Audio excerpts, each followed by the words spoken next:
Hey guys, it's Abby with Motor City Nerds, and we're widening the area, so I hope it turns out okay. But hi to all the new subscribers. Welcome. We're on our way to 2K. Thank you so much. But let's talk about Napoleon. Oh my god. Oh my god. I don't think I've seen something this visually stunning in a very long time that wasn't an Avatar or all the CGI, and I'm not hating on CGI, but man, Ridley Scott was really showing out. He was really showing out, and we're going to get into it. I can definitely see where people would be upset going into this if they don't really realize what it's more about him as a person and mostly about the relationship with his wife Josephine, which is honestly very interesting. I really liked that, but I do feel like we dilly-dallied in places. It definitely has a pacing issue, that's for sure. I had to go to the bathroom like twice. It felt longer than it was, but it wasn't bad. It was very good. I didn't have many people in my theater, but you know when you know you're in a dumb theater? Because there was definitely parts of this where they were trying to be funny, right? Like, not funny, but human. And I really liked this take, and I thought Joaquin Phoenix was fantastic. I really liked this take that he is almost not socially awkward, but like, even when he talks about the cannons and how he knows exactly how to place them, and they're going to do this and they're going to do that. And it's like, when he's doing military stuff, bing, bang, boom, let's go. The confidence is there. Going all out, this, that. But then when we're in these smaller, intimate gatherings, and I'm not just talking about between him and his wife, I'm talking about in a group setting, he's kind of off-putting a little bit, but you don't really know how to take him, especially in the beginning. I thought I was laughing and nobody else was, and I'm like, am I supposed to be? I think I'm in a dumb theater. It wasn't a comedy. I'm not talking about busting out laughing, but yeah, there's definitely some parts that were supposed to be funny. Now, you guys know I normally don't take notes, and when I go to the theater, I take them on my hands and on whatever I have, and then I can barely read them. The opening with the beheading of Marie Antoinette, I thought that was beautiful. I thought that was really well done, and I liked having that comparison of that happening to her, and I love a guillotine. I'm not saying it's all right, but I'm like, man, the French really had it down when it came to, like, let's execute and make it an event. And the guillotine is just, dang, that's a way to go. That was crazy. That was wild. Loved that, waving her head around. But the comparison of that and how we see her get taken in front of the French people, and then later on we see Napoleon come out with his wife, and they love him. And it's this juxtaposition, and I thought that was cool. Oh yeah, and I'm not saying I'm going to go into a ton of stuff, but I'm going to say spoilers, so look out. Click off if you don't hear nothing. The horse, when that horse got blown away, I was like, geez, but this did such a good job. I cannot speak. I don't know where CGI, I don't even know where there was CGI in this. And that is what I've been talking about this entire time. Ridley Scott excels at this, at spectacle, at having groups and extras and everybody on point, and these huge things and these huge sets, and it makes a difference. It immerses the audience. Just because I'm saying that we dilly-dallied and it took longer than I thought does not mean I was not fully immersed into this because of the sets, because of everything, the costuming. You were there. But those battle scenes, I think those are some of the best to ever be on screen.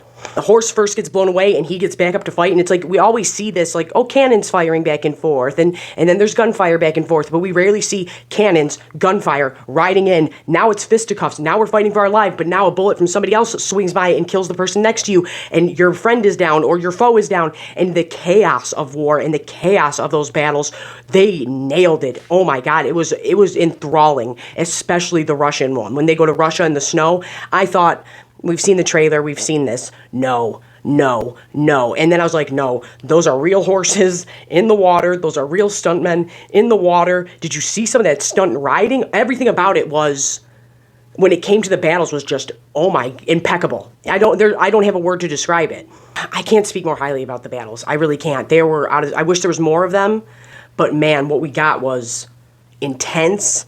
It was wild, and I love strategy. And I don't know if it's because I'm a lady, so we gotta kind of always be strategizing. But like, if you're new here, my favorite character in Game of Thrones, well, second favorite, is Tywin Lannister. I love strategy. I love a strategic person, a strategic character, and Napoleon is like top dog at that. So I was loving all of that and how he knew he was ahead of these people, and seeing that affect his regular life with his wife, with everything, and all of that I felt was a little drawn out at times, but I still was entertained by it.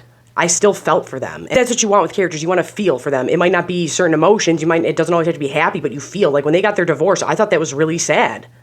But when we got that little boy coming and telling it, that gave me mad Tywin Lannister vibes. And remember when the Mad King Aerys gets really pissed off because everybody starts saying the real power in the land is Tywin Lannister, the Hand of the King, and that starts to piss off the Mad King Aerys.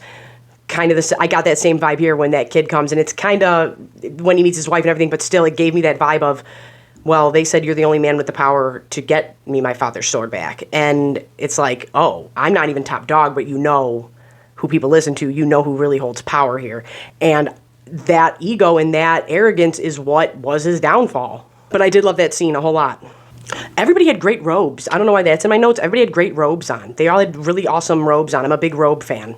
Oh, in my notes too, I have horse jump. When that rider flip-flopped horses while going that fast and jumping on the other one to keep that, you didn't even have to do that, but you did, and it was a crazy stunt, and it was so cool, and it fit the scene.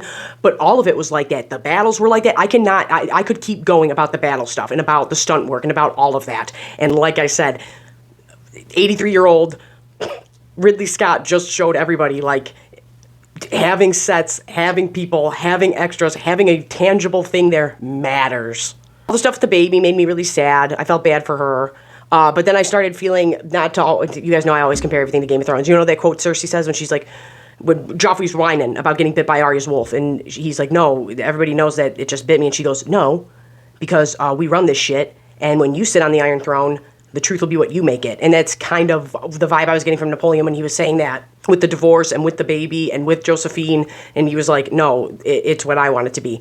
But I also really liked this, wow, even the tabloids back then were like tearing into these people, and I really liked when they're sitting down, and at first we don't know this, and she goes, are you having affairs? And he's like, well, yeah. Like, they both know it's public that it's becoming an issue. All in all, do I think this is one of Ridley Scott's best? Do I think it's in his top 5? No. Do I think that everybody's great in it, and it's beautiful, and it's amazing to see, and I highly suggest seeing it in a theater, and it's awesome? Yeah, it's good. But I don't think it's top tier with the other ones. Personally, other people might think differently. And I know there's some kerfuffle about this, but I avoid all of that because I don't want as soon as I started my channel, I never watched reviews anymore. I never watched anything that had to do with the box office. I really do avoid those things, or theory channels, unless somebody personally is like, hey, check this exact timeout or something or whatever. I normally don't watch anything that has to do with anything I talk about because I don't want my opinion tainted. And I was hearing there was some kerfuffle on the holidays. One of my uncles or somebody was like, well, I heard, and I was like, shut up. I don't even know what it is. I don't care what it is. I don't want to know nothing because I want my own opinion. So I know there's been kerfuffle about this. I don't know what it is. I'm sure it's something. It's always something. But if you like Ridley Scott and you like a period piece, you'll really like this. I really liked it. I thought it was really good, and I truly stand by. I think these are some of the best battle sequences to be put on film to date. And I'm Abby with Motor City Nerds. I'm on OF. I'm on TikTok. I'm on all the things down below. Make sure you check it out. And yeah, if you really want to see this, I highly suggest seeing it in a theater, for sure.